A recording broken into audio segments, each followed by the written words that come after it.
আকরাম খান। আকরাম খান বাংলাদেশের ক্রিকেটের এক পরিচিত মুখ। তার পুরো নাম মোহাম্মদ আকরাম হুসাইন খান। তাকে চেনে না এমন ক্রিকেট প্রেমী বাংলাদেশে খুব কমই আছে। বাংলাদেশের ক্রিকেটের পরিচিত মুখ আকরাম খান 1968 সালে 1 নভেম্বর চট্টগ্রামে জন্মগ্রহণ করেন। তার পরিবার একটি ক্রীড়ামোদী পরিবার। তার বড় ভাই ইকবাল খান ছিলেন নামকরা ফুটবলার। চট্টগ্রামের আন্টি খ্যাত নুসরাত ইকবাল ববি তার ভাবি। তার ভাতিজা নাফিজ ইকবাল এবং তামিম ইকবাল বাংলাদেশ জাতীয় দলের হয়ে খেলছেন। তারা দুজনই উদ্বোধনী ব্যাটসম্যান।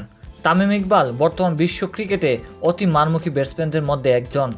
সবাইকেই বাংলাদেশি ক্রিকেটার 1988 থেকে 2003 সাল পর্যন্ত বাংলাদেশ ক্রিকেটের সাথে যুক্ত ছিলেন। তার আমলে বাংলাদেশের ক্রিকেট এখনকার মতো এত সুযোগ সুবিধা ভোগ করত না, তবুও তিনি নিজেকে মেলে ধরতে পেরেছিলেন বাংলা মানুষের কাছে।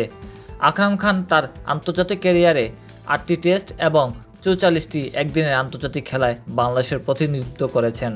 8টি টেস্ট তার মোট রান ছিল 259 এবং 44টি ওয়ানডে করেছিলেন 976 রান। তিনি 15টি সীমিত ওভারের একদিনে খেলায় বাংলাদেশের নেতৃত্ব দিয়েছেন।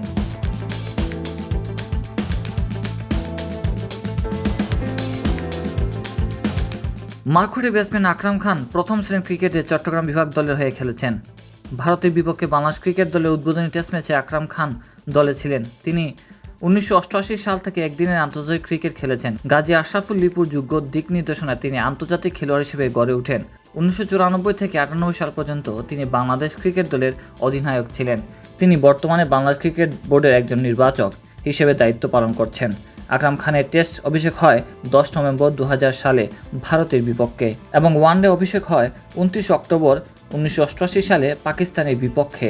তার শেষ টেস্ট ছিল 1 মে 2003 সালে দক্ষিণ আফ্রিকার বিপক্ষে এবং শেষ ওয়ানডে ছিল 17 এপ্রিল 2003 সালে দক্ষিণ আফ্রিকার বিপক্ষে।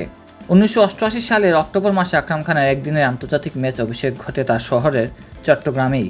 তিনি সেদিন 8 নম্বর অবস্থানে খেলতে নামেন এবং দুর্দান্ত পাকিস্তানি বোলারদের মোকাবেলা করে 35 বলে 21 রান করেন। 1995 সালে শারজায় অনুষ্ঠিত এশিয়া কাপে তিনি বাংলাদেশের নেতৃত্ব দেন এবং প্রথম অর্ধশত রান আসে কলম্বোয়। 1997 সালে পাকিস্তানের বিপক্ষে তিনি এবং আতহার আলী খান 110 রানের জুটি করেন। তার সর্বোচ্চ একদিনের আন্তর্জাতিক রান 66 আসে 1999 সালে কেনিয়ার বিপক্ষে ঢাকায়। তিনি 1999 এবং 2003 সালে ক্রিকেট বিশ্বকাপে অংশগ্রহণ করেন। 42 রান করে 1999 সালে বিশ্বকাপে পাকিস্তানের বিপক্ষে স্মরণীয় জয়ে তিনি বড় অবদান রাখেন।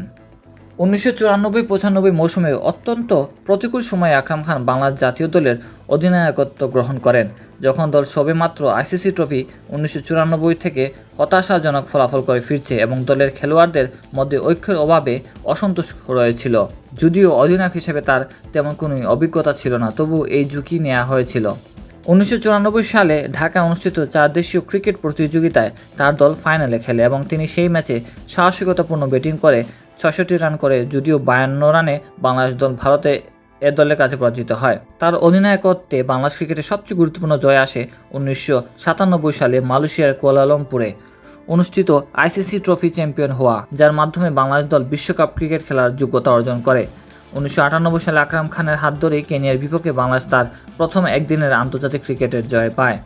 অবসরের এতদিন পরেও তিনি বাংলাদেশ ক্রিকেট বোর্ডকে সার্ভিস দিয়ে যাচ্ছেন। বর্তমান বাংলাদেশ ক্রিকেট বোর্ডের নির্বাচক হিসেবে দায়িত্ব পালন করছেন বাংলাদেশ দলের সাবেক এই মারকুটে ব্যাটসম্যান এবং অধিনায়ক।